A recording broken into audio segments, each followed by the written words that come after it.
So I'm really excited to be welcoming you today to my senior art show reception. And I think it would be important to start out this talk by briefly explaining what the title of this show is. So as you might know, the title of my exhibition is Lewy. And I want to briefly talk about why I chose this title and why I thought it was appropriate for the art that I create. Lethe refers to an ancient Greek mythological river that was thought to cause forgetfulness. Essentially, the people that drank its water would experience memory loss. And ultimately, I thought that this was an appropriate title for my work for two main reasons. Firstly, it refers to my own Greek identity and the Greek identity that I try to evoke in my art. At the same time, it refers to memory loss, which is a very important driving factor behind the work that I create.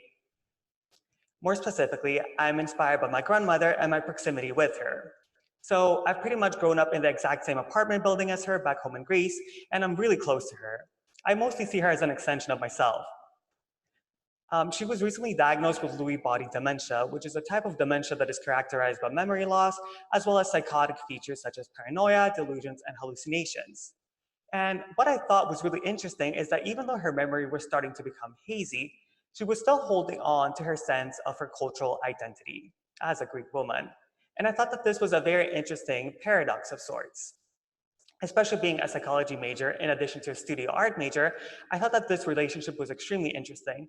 And I was interested in exploring the relationship of memory and memory loss and the evolution of identity, and more specifically, a sense of cultural identity through my art, as I thought that it could be a good way to connect both my academic psychological interests as well as my artistic interests.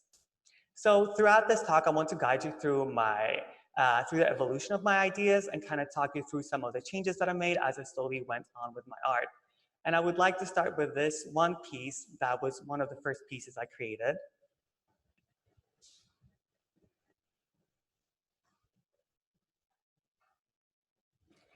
So it is this particular piece, and I think it pretty much exemplifies my process and my thought and my thinking overall when I started creating work related to this topic.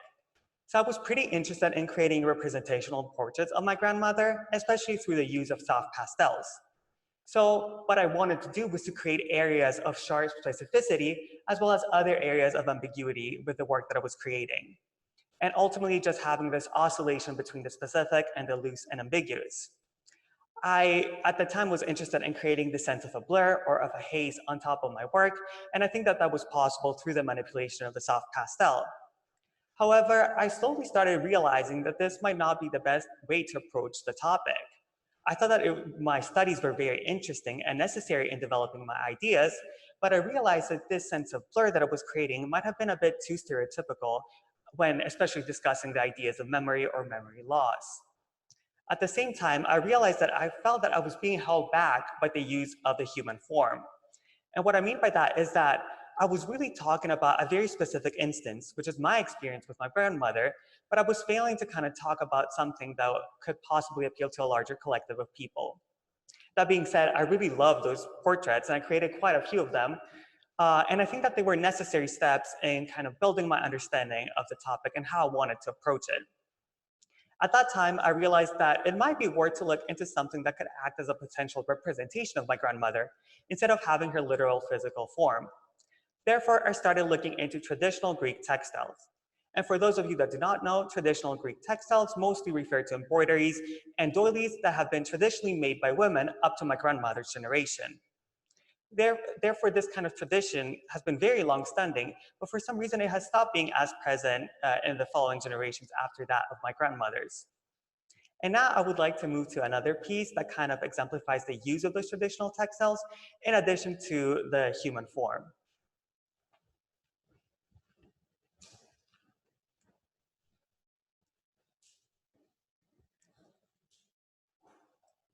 So for this piece, I was really interested in still retaining that sense of the human form and the things that I had learned through portraiture, but at the same time, I wanted to attempt to integrate traditional Greek doilies on top of the faces as a way to ultimately make the image much more ambiguous and to kind of obscure what I was creating.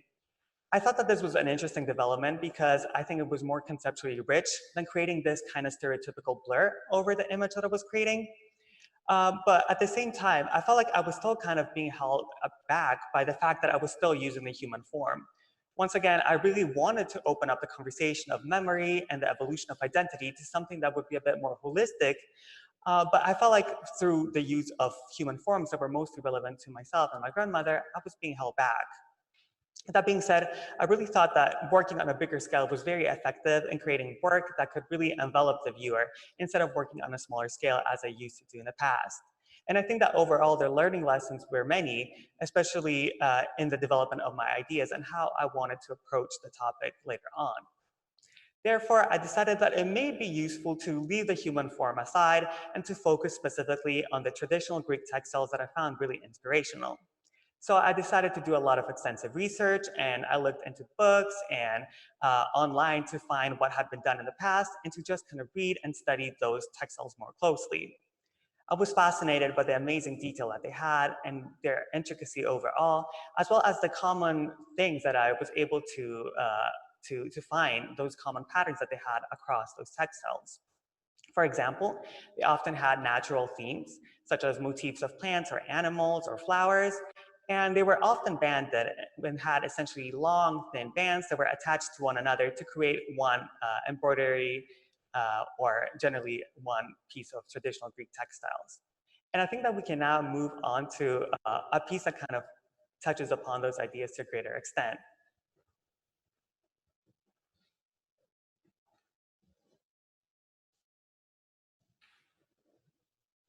So this one piece, I was really interested in, once again, studying those traditional Greek textiles. And I was especially fascinated by one of them that once again had those long, thin bands that I was talking about and those very natural motifs of animals and plants. As you can see for this piece, I was interested in once again oscillating between this sense of specificity and this ambiguity that I was really interested in from the very beginning of my work. More specifically, at certain points, the images that I'm creating and the forms that I'm creating are very much specific to that embroidery, and they slowly start to disintegrate and to get lost into basically nothingness. What I thought was really interesting about my approach with this particular kind of reference was that my mark making was starting to become a bit more conceptual and a bit more interesting to me. And what I mean by that is that now I was starting to mentally imagine myself slowly unweaving the textiles that I was so interested in as a way to talk about memory loss. More specifically, with each line that I was drawing, I wanted to kind of parallel this process of taking apart each and every string that made up the textile that I was referencing. And I thought that once again, this was a much more interesting way of approaching the topic of memory loss and talking about those topics that really interested me, and once again, stepping away from this very individualized case of myself and my grandmother. By extension, I thought that this approach was very interesting for another reason, and that is because I was able to talk about not only the individual case of memory loss and memory and identity of me and my grandmother, but also a sense of a collective memory loss. As you might recall from earlier, I talked about how those textiles have traditionally been made by women, especially up to my grandmother's generation. So those textiles are not really being made anymore by younger people, such as people of my generation. Therefore, through this process of mentally taking apart the strings and the fibers that make up those textiles, I think that I was able to once again talk about this sense of a collective memory loss, a memory loss that is characterized by different generations, as well as this evolution of a cultural identity, especially in this case, a shared Greek identity. So once again, I was able to move away from the blur, move away from the superimposition of the traditional textiles into something that I felt could have much more impact and could be more interesting to the general collective instead of an individual case. That is pretty much all for my talk. But before I end and I open up the floor to questions, I would like to thank a few people. Firstly, I would like to thank all the art teachers that I've had, all the art professors, including Court Savage, Katie St. Clair, Tyler Starr, Nicole Van Beek, Carter Eggleston, and as well as Joel Dietrich, because they have been really helpful in developing my ideas and helping me work through all the different concerns that I've had throughout the process. I would also like to thank the art history professors that have really helped me develop my visual vocabulary, such as Dr. Shaw Smith, Dr. Tumazu, and John, because they have really helped me. And I would also like to thank all the interns for their amazing help throughout this process, as I wouldn't be able to set up this exhibition without them, as well as Leah and Marissa. Finally, I would like to thank all of the other art majors for their feedback throughout this process, as they have really helped me develop my ideas and have really allowed me to continue my exploration of this relationship between memory and cultural identity. Thank you so much. And I guess now we can move on to some questions. So, hi Alex, can you hear me? Yeah. Okay, so I have a comment and a question. So for the comment, I think, so, because I can see throughout your pieces, like the structure of your work actually changes, right? So from the first blurred description of your grandma, and then into like a more so I can see in your second piece there's like some light yellow rounding that restrict what's happening inside. And for these pieces, which I personally appreciate the most, has like a pretty linear structure that's much more organized. So for me, I interpret it as because at first you see it as a really open questions, and you have not yet decided where you're going to, but then you start to read more and do more research, and your thoughts and your insights start to get more organized, and that are represented through our pieces. So that's for the comments part. And for for the question, so I'm really interested in your change of textures of your pieces here, because the textures and the brushes you use are obviously different in every pieces. Actually, I think they're drastically different. So is there any thought process behind this when you choose what kind of texture you want these pieces to be? Yeah. Sorry, just to make sure, are you asking about the texture of the piece? Yeah, of all three pieces, about the change of the textures of all these pieces. Yeah. Oh, yeah. I think that's a really good question. And generally speaking, I think that as time went on, I started being much more interested in the specific structure of the textiles. And that is why they started being a bit more rigid, especially as I was moving away and stepping away from the human form. In terms of the specific textiles that I use, I generally go with what I'm studying and what I'm in particular interested in. So there's definitely some that stand out more to me. And also, it really depends on the scale that I'm interested in. So especially for something that's a bit more large, I usually tend to gravitate towards oil pastels, which obviously give it a very different texture and a different feel than the first drawings that I've done with the soft pastels. And this process is very necessarily very something that I'm thinking ahead of time. It's just something that developed as I work with a particular piece that I'm referencing, and as I'm kind of studying it and seeing what I think should be stressed on it. And therefore, the process really depends pretty much on what really attracts me to those textiles.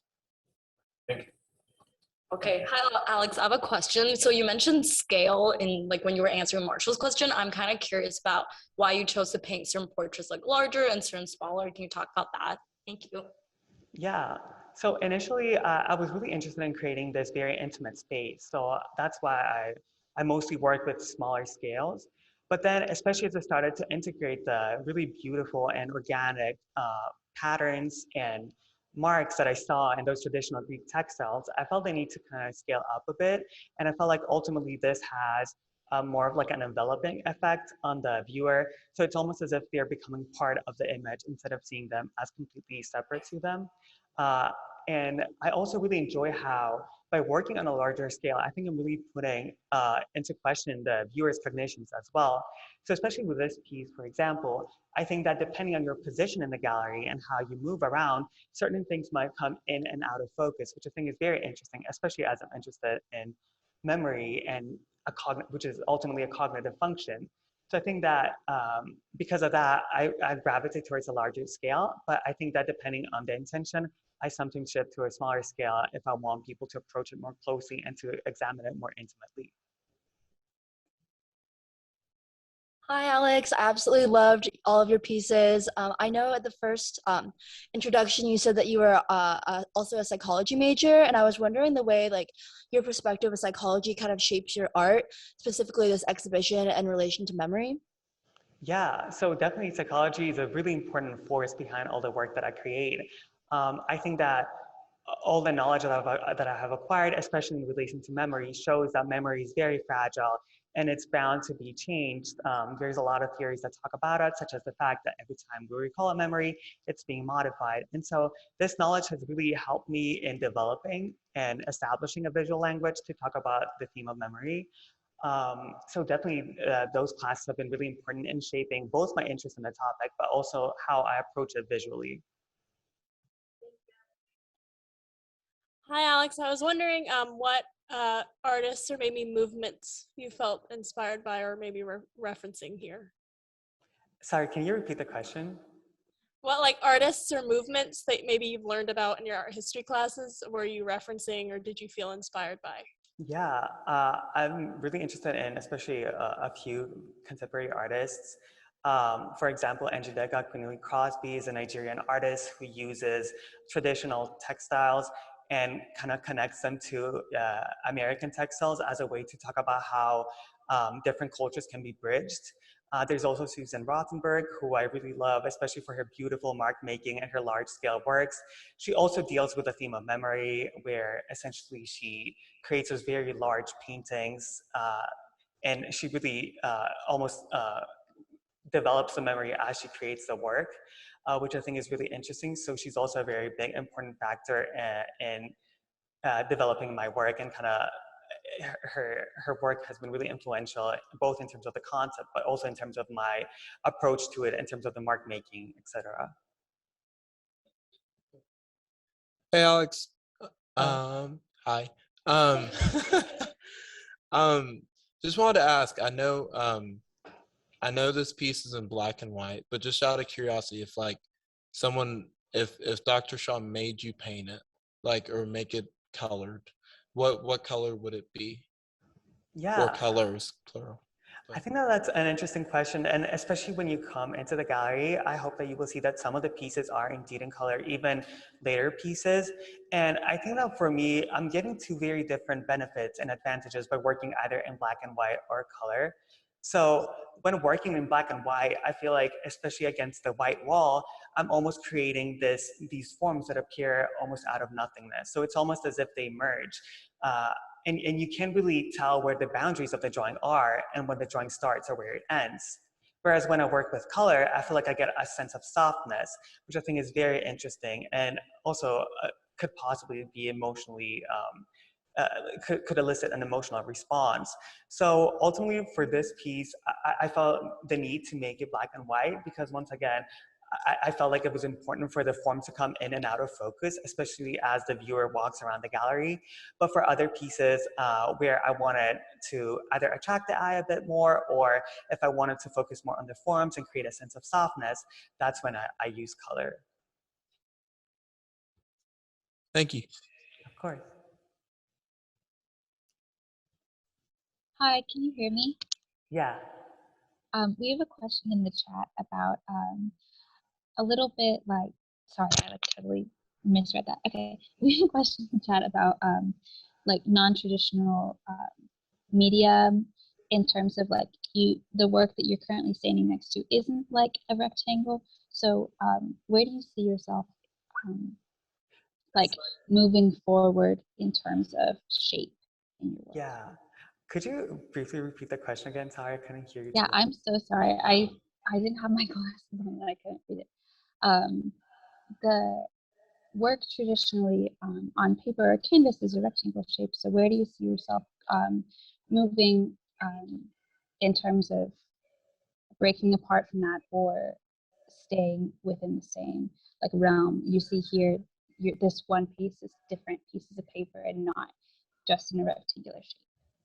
Yeah, so just to make sure, the question is mostly about the shapes that I'm creating, right? Great. Yeah, so in general, initially I started mostly working with rectangular pieces. And I think that that was necessary in helping me to develop my ideas, and it was a kind of a linear process. But slowly, as I started to develop my ideas and to develop my thinking, I felt a need to oftentimes like trace the forms that I would see on the original textiles. So for example, in this one, as it was banded, I thought that it would be important for it to also have the cutouts that mirror that, or I have some doilies that you can see in the gallery, which are round. And playing with those non-traditional shapes for the paper, I think was interesting because it allowed me to reference the material that I was working off of without necessarily the need to make it extremely clear to the viewer. So I felt that I didn't have to, for example, make the forms super explicit to the point where I feel like it would defeat my intended manipulation of my mark making. And so I think that the non-traditional shapes have been really helpful in kind of advancing my thinking. So definitely in the future, I think I will continue working off of the traditional textiles that I reference, and kind of seeing the beautiful arrangements that they have and the beautiful compositions that they create. And I think that ultimately that could be helpful in further expanding my approach to making drawings that might not be in a traditional rectangular shape.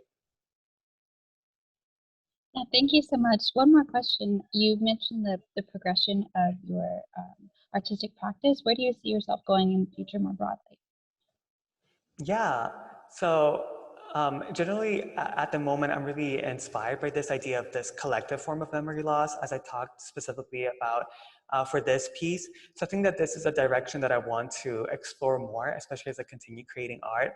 I think that ultimately it's a very, it has a potential for rich content and kind of exploring those differences that arise through different generations, as well as the relationship with identity.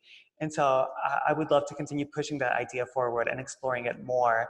And once again, stepping a bit away from making my individual case to the main focus of the art that I create, as I think that I can continue talking about the individual case that interests me, but also broadening up the scope of what I create into something that could hopefully appeal to a collective of people. Great. I think that we have ran out of time, if I'm not mistaken. So I think that this is going to be it for the questions. I invite you all to come back into the gallery if you would like to see the pieces more closely. I just want to advise everyone that only 20 people can be in the gallery at a time. And there's also fruits and cookies outside if you would like to eat something, as well as tea. So I hope you come in and you enjoy. And if you have any questions, I would be happy to answer them individually. Thank you so much.